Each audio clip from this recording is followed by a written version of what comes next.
Subscribe कीजिए science study bye Khan channel को और लेटेस्ट अपडेट के लिए बेल आइकन को प्रेस कीजिए। अस्सलाम वालेकुम वरहमतुल्लाहि वबरकातुहू। बिस्मिल्लाहिर्रहमानिर्रहीम। तो बच्चों, आज हम स्टार्ट करने वाले हैं NMR spectroscopy, nuclear magnetic resonance. इस लेक्चर को स्टार्ट करने से पहले मैं आपको एक बात बताना चाहता हूँ और आपका तहे दिल से शुक्रिया अदा करना चाहता हूँ कि जिन्ने भी लोग मेरी इस वीडियो ਨੂੰ देखते ने तो जिन्होंने लोगों ने मेरे इस चैनल सब्सक्राइब किया उन्होंने तहे दिलों धन्यवाद। बिकॉज साढ़े 1000 सब्सक्राइबर पार हो चुके हैं तो इस करके जिन्होंने लोगों ने मैंने प्यार दिता, मेरी वीडियो में लाइक किया, सब्सक्राइब किया, उन्होंने मैं तहे दिलों शुक्रिया अदा करना चाहता हूँ। तो तुसी बस इदा ही मैनू प्यार देंदे रहो तो मैं तुहाडे लिए इदा ही वीडियो बनाता रहांगा। मैनू पता है कि कई लोग मैंने रिक्वेस्ट करते हैं कि सर ये वीडियो बनाओ, कमेंट करते हैं तो मैं बना नहीं पाता। उहदे लिए मैं तहे दिलों मैं सॉरी फील करदा, माजर चाहना। बिकॉज गल की है कि मैं एक्चुअली बिजी होना, ठीक है। Actually I am also student. मैं पंजाबी जी बोली यूज़ करी क्योंकि ये मेरी मादरी जबान है। तो हिंदी चलो बोल लैने कोई ना। तो की है कि तुसी बुरा ना मन्या करो, ठीक है। आप बुरा ना माने क्योंकि एक्चुअली मैं थोड़ा बिज़ी होता हूँ क्योंकि मैं खुद स्टूडेंट हूँ, मेरे एग्ज़ाम चल रहे थे। फिर भी मैं जो सोचता हूँ कि आपकी जो रिक्वायरमेंट्स है उसको मैं पूरी करूँ। मैं कैसे न कैसे उस रिक्वायरमेंट्स को पूरी करता हूँ और इंशाल्लाह आगे जो हुआ तो अगर मैं फ्री हुआ, मेरा अगर कोर्स ख़त्म हुआ, पढ़ाई ख़त्म हुई तो मैं आपके लिए एक व्हाट्सएप ग्रुप में स्टार्ट करूँगा। उसमें जो आपकी क्यूरीज़ वगैरह होंगी उसको हम सॉल्व आउट करेंगे। तो फिर दोबारा एक बार तहे दिल से शुक्रिया अदा, थैंक यू सो मच, बहुत बहुत धन्यवाद तुहाडा कि जिन्होंने मेरे चैनल सब्सक्राइब किया, मैंने प्यार दिता। तो अगे भी तुसी मैनू उम्मीद है, आई होप कि तुसी मैनू इदा ही प्यार देंदे रहोगे। तो ये तुहाडा अपना चैनल है, ठीक है। कोई भी तुहानू रिक्वायरमेंट्स होवे, कोई भी जरूरत हो, तुसी बेझिझक इत्थे कह सकते हो, ओके। तो अज आप स्टार्ट करते हैं NMR स्पेक्ट्रोस्कोपी। तो यह स्टूडेंट चैप्टर का नाम की है NMR, nuclear magnetic resonance, okay.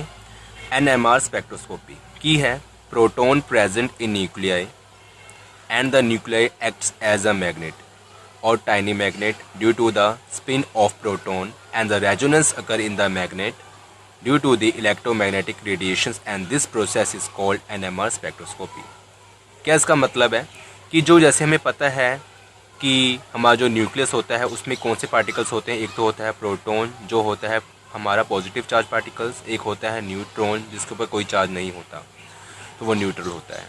तो प्रोटॉन जो प्रेजेंट है न्यूक्लियाई में and the nucleus act as a magnet, तो जो वो न्यूक्लियस है वो एक मैग्नेट की तरह एक्ट करता है, अपने आप को रिप्रेजेंट करता है। और टाइनी मैग्नेट मतलब कि छोटा मैग्नेट जिसकी पावर ज़्यादा ना हो।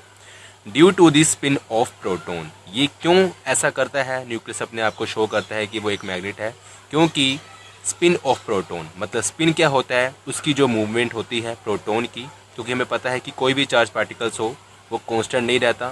कांस्टेंट का मतलब मेरा क्या है कि वो अपनी जगह पे स्थिर नहीं रहता, वो हिलता जुलता रहता है।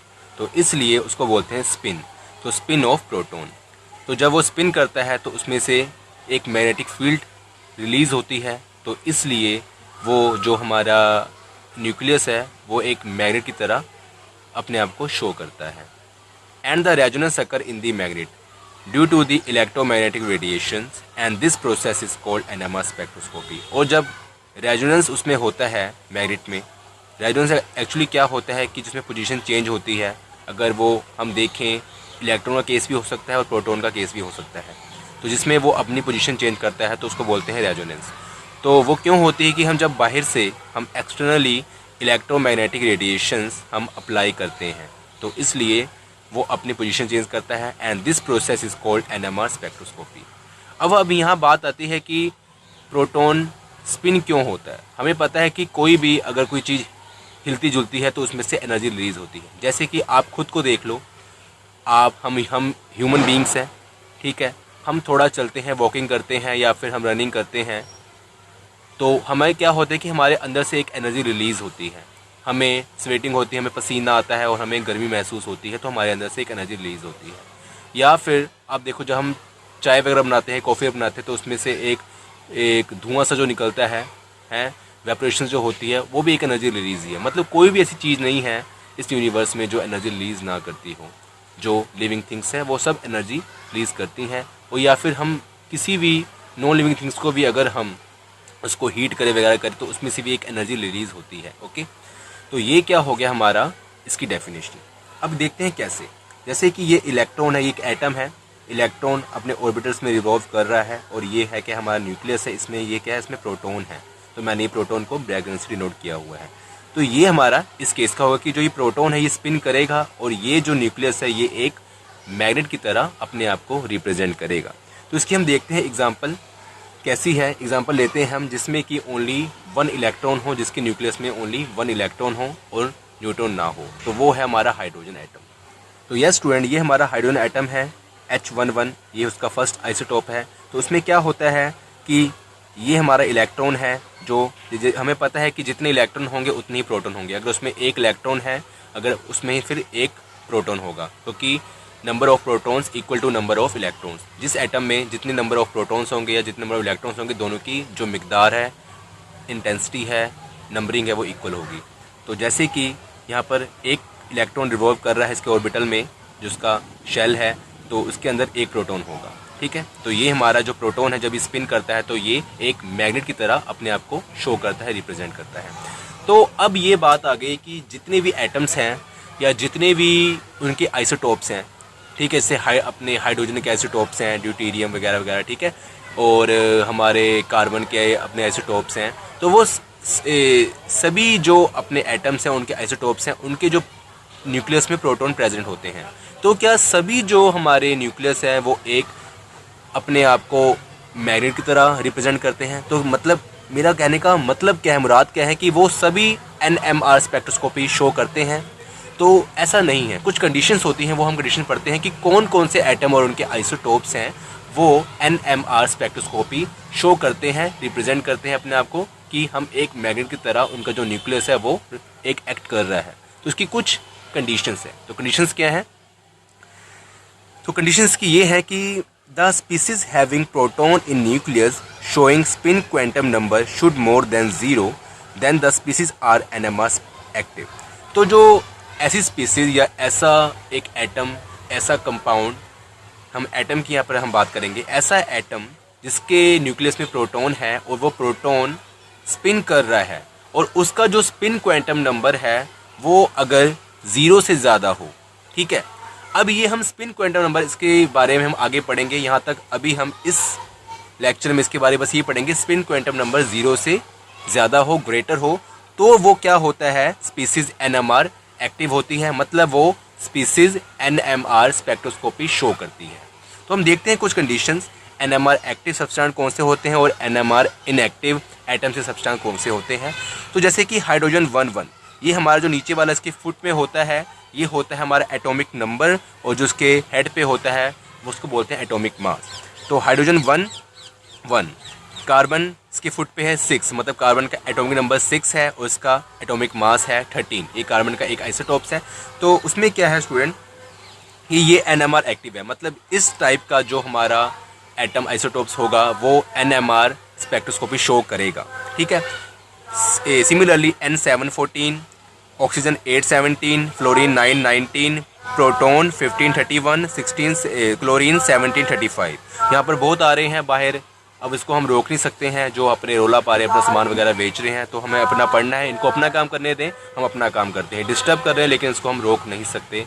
कहाँ तक रोकें हम? मैं चाहूँ तो इनको मैं रोक सकता हूँ, लेकिन कब तक रोकेंगे? ठीक है, तो हमें एक्चुअली इंडिया में है तो हमें अपनी याद बनानी पड़ेगी कि हमें कैसे पढ़ना है। तो क्लोरीन 35 और 17।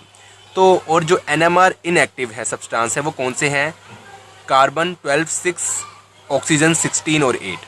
ठीक है, तो पहले हम बात करते हैं NMR एक्टिव। हमें क्या चला पता है कि ये NMR एक्टिव है। मैंने बताया कि एक तो बात ये आ गई, स्पिन क्वांटम नंबर मोर देन 0 हो तो वो NMR एक्टिव शो करेंगे, मतलब NMR अपने आप को स्पेक्ट्रोस्कोपी वो शो करेंगे, उनमें रेजोनेंस होगा और अपनी पोजीशन चेंज करेंगे। लेकिन वो कौन से? एक और मतलब इसका तरीका है हम देखने का, जिनका अब ध्यान से सुनना, जिनका एटॉमिक नंबर और एटॉमिक मास ऑड नंबर है। जिनका एटॉमिक नंबर और एटॉमिक मास ऑड नंबर है वो स्पीसीज NMR एक्टिव होंगे। जिनका एटॉमिक नंबर इवन है और एटॉमिक मास ऑड है वो भी स्पीसीज NMR एक्टिव होंगे। जिनका एटॉमिक नंबर ऑड है और एटॉमिक मास इवन है वो भी NMR एक्टिव होंगे। यहाँ 3 कंडीशंस हैं, या तो एटॉमिक नंबर और एटॉमिक मास दोनों ऑड नंबर हो, या फिर दोनों में से एक ऑड हो और एक इवन हो, तो वो ऐसी स्पीसीज NMR एक्टिव होगी, मतलब NMR स्पेक्ट्रोस्कोपी शो करेगी। अगर वो केसेस ना बने, अगर उनके एटॉमिक नंबर और एटॉमिक मास दोनों ही अपने हो इवन नंबर, जैसे कि हमारे कार्बन 612 के केस में है और ऑक्सीजन 816 केस में है, यहाँ पर क्या दोनों नंबरिंग क्या है, इवन नंबर है, तो वो NMR इनएक्टिव होंगे। ठीक है, जहाँ पर दोनों ओड है या फिर एक इवन है एक ओड है, तो वो क्या होंगे NMR एक्टिव, और जहाँ पर दोनों इवन है वो क्या होंगे NMR इनएक्टिव। तो यहाँ तक आपको बात समझ आई होगी, आगे होगी, आई होप। ओके, हम आगे पढ़ते हैं कि ये रेजोनेंस जो होता है वो कैसे होता है, मतलब जो ये रेजोनेंस जो मैं बात कर रहा हूँ, रेजोनेंस जो हो रहा है NMR स्पेक्ट्रोस्कोपी में जब हम इलेक्ट्रोमैग्नेटिक फ्रीक्वेंसी अप्लाई करते हैं तो वो कैसे होता है, how resonance take place in NMR spectroscopy. तो हम देखते हैं आगे। तो यस स्टूडेंट, ये हमारा क्वेश्चन है कि how resonance take place in NMR spectroscopy. हम मानते हैं कि हमने एक ये लिया प्रोटॉन वाला मैग्नेट, क्योंकि इसमें क्या प्रोटॉन है, ये स्पिन कर रहा है, और ये स्पिन जब कर रहा है प्रोटॉन तो ये अपने आप को एक टाइनी मैग्नेट शो कर रहा है। ये पहली पोजीशन है। ठीक है, मैं इसको दोबारा कर देता हूं अगर आप चाहें, कि जैसे कि अब मान ली ये हमारा क्या है, प्रोटॉन है, ये न्यूक्लियस है, और न्यूक्लियस में क्या है हमारा, यहाँ पर एक प्रोटॉन है।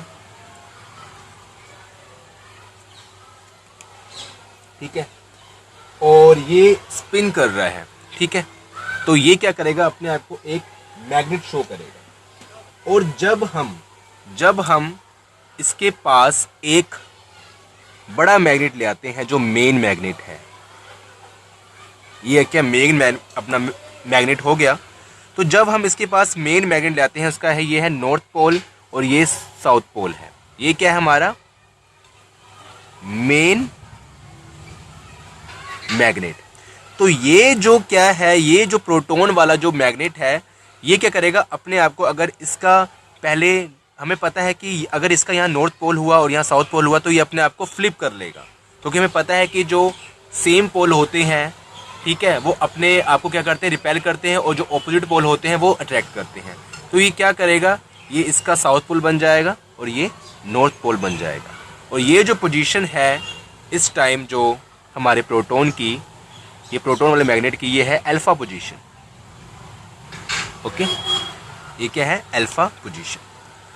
तो ये मेन मैग्नेट क्या है, एक्चुअली ये मेन मैग्नेट से एक मैग्नेटिक फील्ड अप्लाई हो रही है, एक मैग्नेटिक फील्ड अप्लाई हो रही है, जिसके चारों तरफ एक मैग्नेटिक फील्ड अप्लाई हो रही है, जिसका दायरा है जो, तो इसलिए इसने अपने आप को फ्लिप कर लिया। ओके, अब हम क्या करते हैं, एक एक्सटर्नली इलेक्ट्रोमैग्नेटिक फ्रीक्वेंसी अप्लाई करते हैं इस केस में यहाँ पर। ठीक है, इस मैग्नेट के ऊपर, ये जो टाइनी मैग्नेट है, तो ये क्या करेगा, इलेक्ट्रोमैग्नेटिक फ्रीक्वेंसी का मतलब क्या काम है कि हम एक एक्सटर्नली फोर्स अप्लाई कर रहे हैं। हमें पता है कि जो ऑपोजिट पोल होते हैं वो एक दूसरे को अटैक करते हैं, तो अपने आप को ये अपने आप को अरेंज कर लेगा। अगर यहाँ नॉर्थ पोल हुआ तो ये अपने आप को फ्लिप करके ये साउथ और नॉर्थ कर लेगा। लेकिन जब हम इलेक्ट्रोमैग्नेटिक फ्रीक्वेंसी अप्लाई करेंगे तो ये क्या करेगा, अपने आप को दोबारा नॉर्थ एंड साउथ कर लेगा। ठीक है, ठीक है, ये अपनी जो पोजीशन है अपने को फ्लिप करके ये ऐसा कर लेगा। ठीक है, और ये क्यों ऐसा कर रहा है, इसको फोर्स लग रही है, वो कौन सी फोर्स है, इलेक्ट्रोमैग्नेटिक फ्रीक्वेंसी। इसको ही बोलते हैं हम कि हमारा इलेक्ट्रोमैग्नेटिक रेजोनेंस हमारा हो गया। और इस चीज़ को करने के लिए एक एनर्जी यूज़ होती है, क्योंकि जब इसको फ्लिप कर रहे हैं तो यहाँ पर एक एनर्जी यूज़ हुई, मतलब एक फोर्स यूज़ हुई। और ये एनर्जी किस पे डिपेंड करती है, इसके कैरेक्टरिस्टिक्स पे डिपेंड करती है, या फिर इसके कि दोनों की पावर कितनी है। जितनी पावर, अगर इसकी पावर ज़्यादा हो तो हमें ज़्यादा एनर्जी यूज़ करनी पड़ेगी, मतलब ज़्यादा हमें एक्सटर्नली फोर्स अप्लाई करना पड़ेगा इसको मोड़ने के लिए, इसको फ्लिप करने के लिए, इसका नॉर्थ पोल पास करने के लिए। तो ये जो एनर्जी है वो इसकी पावर और इसकी पावर डिपेंड करती है कि इन दोनों की पावर एक्चुअली है क्या। ओके स्टूडेंट, तो यहाँ तक हमारी बात हुई, यही हमारा है कि ये अपने आप को फ्लिप कर लेगा और जो ये पोजीशन दोबारा होगी ये होगी बीटा पोजीशन। एक मैं फिर बता देता हूँ कि हमारे पास एक न्यूक्लियस के अंदर प्रोटॉन है जो कि प्रोटॉन स्पिन कर रहा है और वही अपने आप को एक टाइनी मैग्नेट, एक बार मैग्नेट शो कर रहा है। तो जब इसने शो किया है ऐसे अपने आप को स्टूडेंट, तो इसके पास हम एक मेन मैग्नेट ले आते हैं। जब इसके पास हम एक मेन मैग्नेट ले आए तो ये क्या करेगा, अपने आप को फ्लिप कर लेगा और जो ऑपोजिट पोल होंगे वो आपस में पास आ जाएंगे। ठीक है, ये होगी अल्फा पोजीशन। फिर हम क्या करते हैं, एक इलेक्ट्रोमैग्नेटिक रेडिएशन या अप्लाई करते हैं।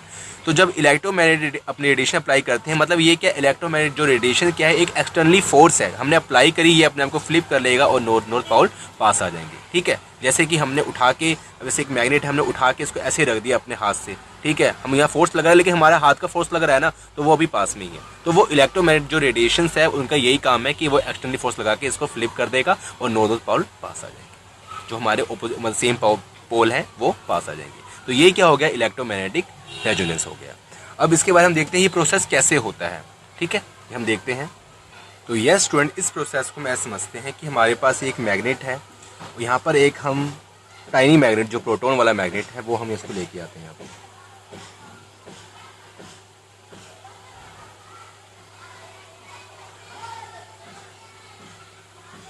ये इसका हम लेते हैं नॉर्थ पोल और ये साउथ पोल। ये क्या एक्चुअली टाइनी मैग्नेट है। ठीक है, इसके अंदर प्रोटॉन है। ठीक है, तो ये हम ऐसे लेके आए और जब ये इस पे अपना फोर्स अप्लाई करेगा तो ये अपने आप को फ्लिप कर लेगा। फ्लिप करके इसकी ये होगी फिर अल्फा पोजीशन। क्या होगी अल्फा पोजीशन, ये अपने आप को फ्लिप करके कुछ ऐसे कर लेगा।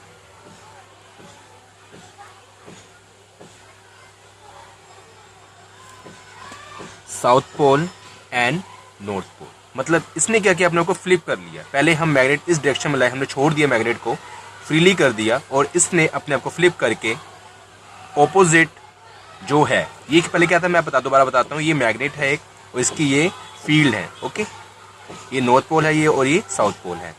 तो जब हम एक मैग्नेट एक्सटर्नली लेके आए इसके दायरे में, जहाँ इसका फील्ड का जो मैग्नेटिक फील्ड का जो इम्पैक्ट है, तो ये क्या करेंगे, हमने इसको ऐसे छोड़ दिया यहाँ पर। पहले हमने पकड़ा हुआ, हमने अब मैग्नेट को यहाँ पर छोड़ दिया, फ्रीली छोड़ दिया, इस स्टेट में हमने छोड़ दिया।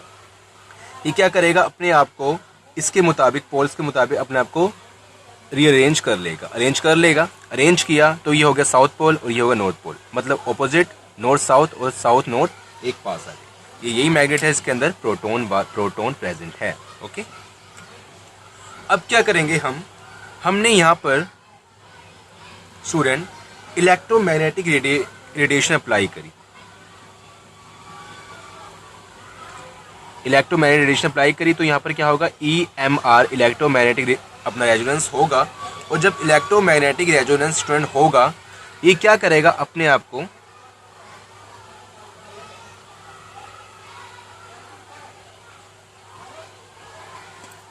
एक्चुअली यहाँ पर मैं पोल्स करना भूल गया, south south south south. Okay, ये क्या करेगा कि नॉर्थ पोल की तरफ आ जाएगा और साउथ पोल की तरफ आ जाएगा और ये पोजीशन क्या होगी, बीटा पोजीशन। ओके, बस यही हुआ है। पहले हमने मैग्नेट को यहाँ रखा, छोड़ दिया फ्रीली, ये अपने आप को रीअरेंज कर लेगा। ठीक है, साउथ और नॉर्थ मतलब ऑपोजिट जो पोल एक पास आ जाएंगे, अट्रैक्शन होगी। उसके बाद जब हम EMR अप्लाई करेंगे, इलेक्ट्रोमैग्नेटिक जब रेजोनेंस होगा, तो ये क्या करेगा, ये होगा बीटा पोजीशंस। और यहाँ पर इस दोनों केस में क्या हुआ है कि रेजोनेंस टेक प्लेस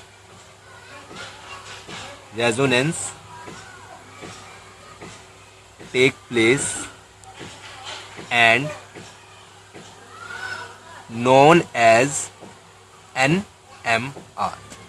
ठीक है, तो इन दोनों केस में क्या हुआ है, अल्फा से जब बीटा पोजीशन में चेंज हुआ मैग्नेट, टाइनी मैग्नेट, तो वहाँ पर क्या हुआ, रेजोनेंस हुआ। ओके, अब हम बात करते हैं इसके एग्जाम्पल के थ्रू इसको हम थोड़ा सा और अच्छी तरह से इसको हम समझते हैं, अंडरस्टैंडिंग करते हैं। तो देखते हैं एग्जांपल।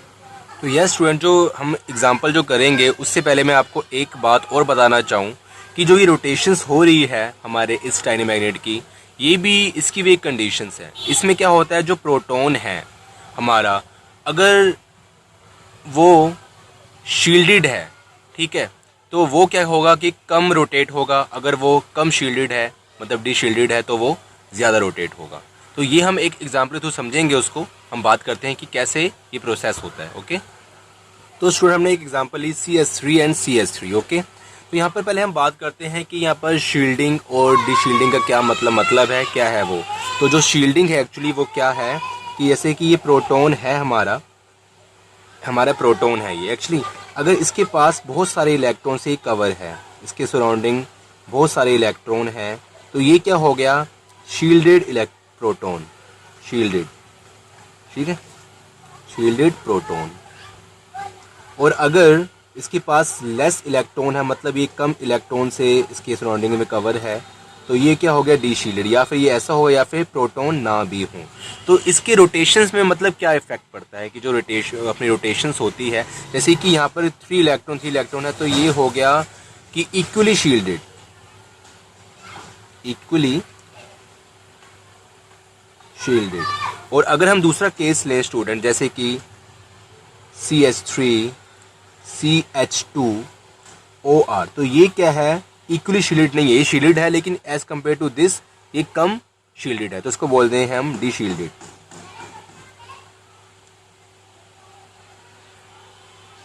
थोड़ी स्पेलिंग अगर गलत हुई होगी तो उसको ठीक कर लेना, शील्डेड की और डी शील्डेड की। ओके, तो अब क्या है, ये हो गया डी शील्डेड, शील्डेड, यहाँ पर भी SHEIL होगा।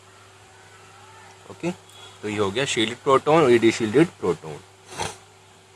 तो हम वही केस देखते हैं ये कैसे होता है, ये शील्डेड और डी शील्डेड केस कैसे होता है।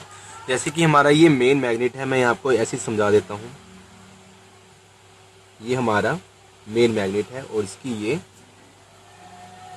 मैग्नेटिक फील्ड है।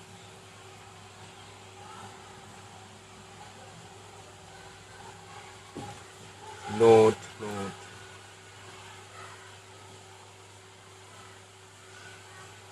यहाँ हमने 2 प्रोटॉन लिए, ठीक है, एक तो लेते हैं शील्डेड और एक लेते हैं डी शील्डेड। ये हम लेते हैं, मतलब 2 मैग्नेट लिए प्रोटॉन वाले, ये नॉर्थ है, ये साउथ है, और एक ये लेते हैं नॉर्थ साउथ। ये क्या है, शील्डेड मतलब प्रोटॉन है, ये इसके आसपास काफ़ी सारे हमारे इलेक्ट्रॉन प्रेजेंट है, और ये क्या है, डी शील्डेड, इसके पास कोई इलेक्ट्रॉन प्रेजेंट नहीं है। तो आगे अब केस में क्या होगा, जो हम आगे इसमें जब हमने इसको फ्रीली छोड़ दिया, तो ये अपने को कैसे मतलब अरेंज करेंगे, ये देखते हैं।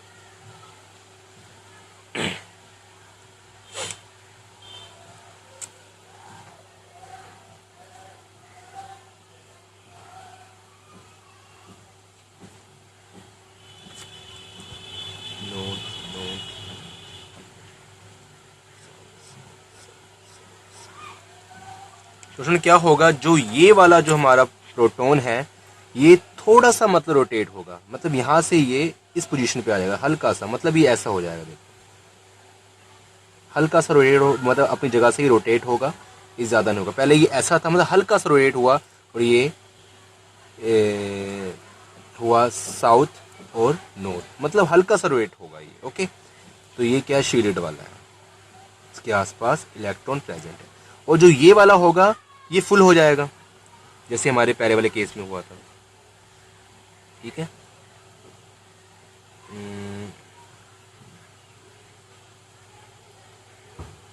वेट मैंने कैसे साइन पाए थे पिछले में, सेम जैसे साइन पाऊंगा कि आपको, ठीक है, साउथ एंड नॉर्थ। ओके, तो ये अपने आप को ऐसे रीअरेंज कर लेगा। और ये जो एरो का साइन है, मैंने जैसे इसमें नॉर्थ साउथ पा दिया, तो आप इसको देख लेना कि कहाँ से इफेक्ट पड़ रहा है। तो बस आपको आपके जो पोल ठीक होने चाहिए, ठीक है। पिछले केस में मैंने क्या किया है कि ये साइन जैसे नॉर्थ साउथ है, या साउथ नॉर्थ है, आपका ये साइन इसका ये सर आपने क्या लिख दिया, तो अब आपको ये पोल ठीक लिखनी है, ठीक है। इसकी मतलब कोई वो नहीं है, रिक्वायरमेंट इतनी नहीं है, ठीक है। तो ये हो गया साउथ एंड नॉर्थ। ओके, ये अपने आप को ऐसे अरेंज कर लेगा। अब जो थर्ड केस में ये क्या होगी, अल्फा पोजीशन। ओके, अब जो नेक्स्ट केस में क्या होगा, जब हम EMR अप्लाई करेंगे, हम जब इलेक्ट्रोमैग्नेटिक रेजोनेंस यहाँ पर होगा, तो जब हम वो अप्लाई करेंगे तो ये कैसा होगा।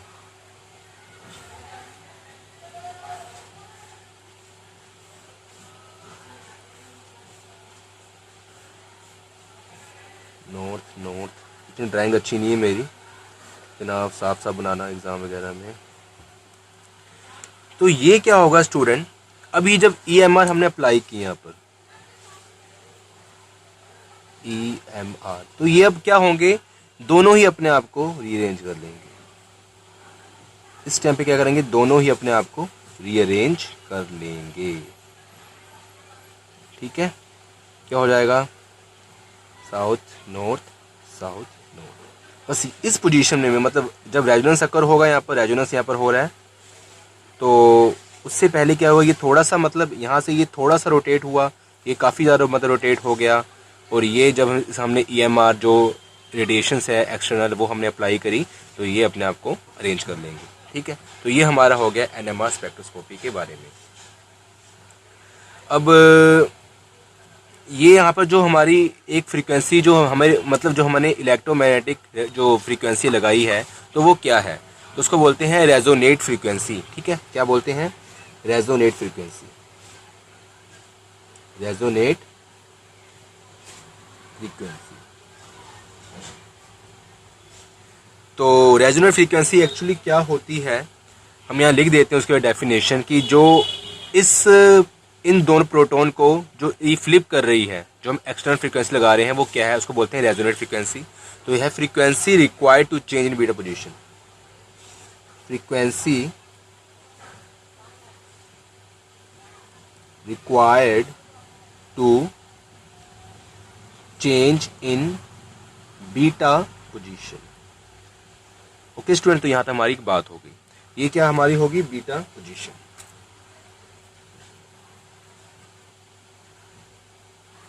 अब स्टूडेंट हम बात करते हैं कि जो NMR है ये भी दो टाइप्स के होते हैं।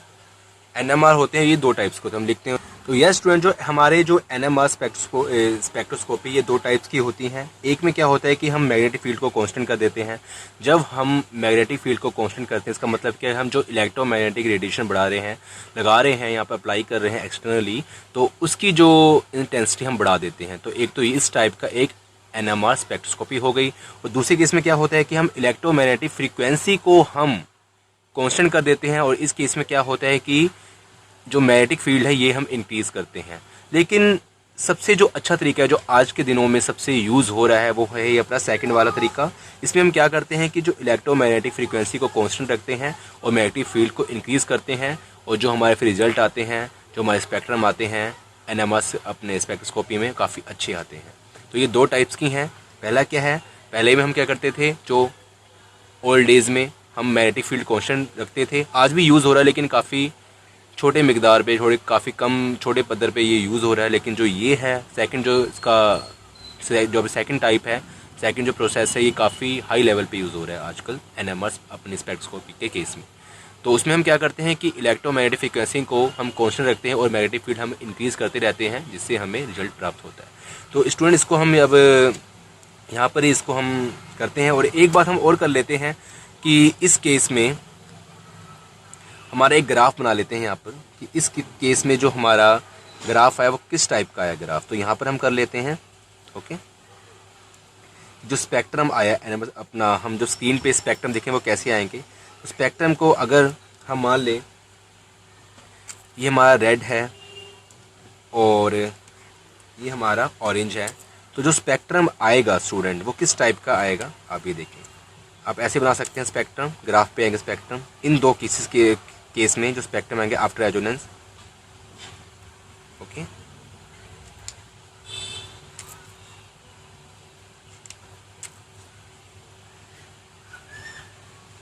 ठीक है, या फिर आप ऐसा कर सकते हो, नीचे इसको ब्लैक कर सकते हो, ओनली इसको दिखाओ।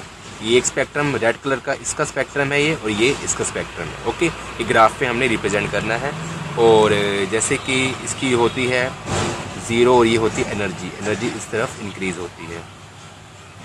ओके, तो ये आ गया हमारा ग्राफ इस केस का। ओके, ये हमारा रह गया था, ये ग्राफ हो गया, ये ज़ीरो एनर्जी इस तरफ इंक्रीज़ हो रही है, स्पेक्ट्रम हो गया। ठीक है या ठीक है। ओके, तो अब इसको हम लेक्चर को यहीं स्टॉप करते हैं। आगे हम पढ़ेंगे इसके बारे और कि रेजोनेंस स्पेक्ट्रोस्कोपी के बारे में हम और पढ़ेंगे कि स्पिनिंग इलेक्ट्रॉन कैसे होता है न्यूक्लियस के अंदर, हम सारा प्रोसेस पढ़ेंगे।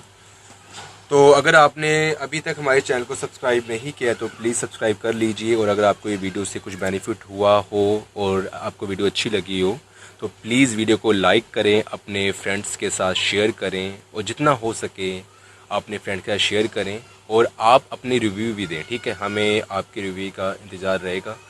ठीक है, कुछ भी आपको प्रॉब्लम हो आप मुझे कमेंट कर सकते हो। अगर कमेंट से थ्रू भी आपको मैं अगर रिप्लाई नहीं दे पाया, क्योंकि कई बार हम काफ़ी बिज़ी होते हैं, तो मैं अपना जो ईमेल है वो डिस्क्रिप्शन में मैं डालता हूँ। ठीक है, तो आप मुझे कमेंट, आप मुझे ईमेल कर सकते हो कि आपकी क्या प्रॉब्लम है। ओके, तो फिर मिलते हैं, तब तक के लिए बाय, अल्लाह हाफिज़, थैंक यू सो मच।